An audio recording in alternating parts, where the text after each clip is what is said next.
আল্লাহ তাআলা বলেছেন আত্মহত্যা করবা না, হারাম। যে ব্যক্তি আত্মহত্যা করে তার জানাজা কোন আলেম তার জানাজা পড়াবে না।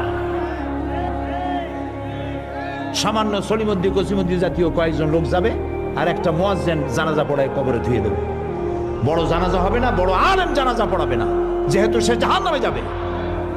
আত্মহত্যাকারী কোথায় যাবে?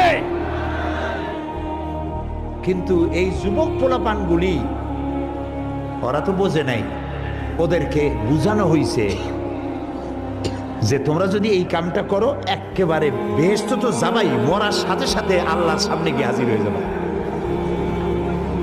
আপনারা ক্যারাম বোর্ড খেলা নিশ্চয়ই দেখেছেন অনেকে।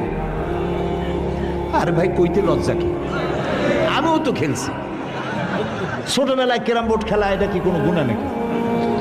আমিও খেলছি।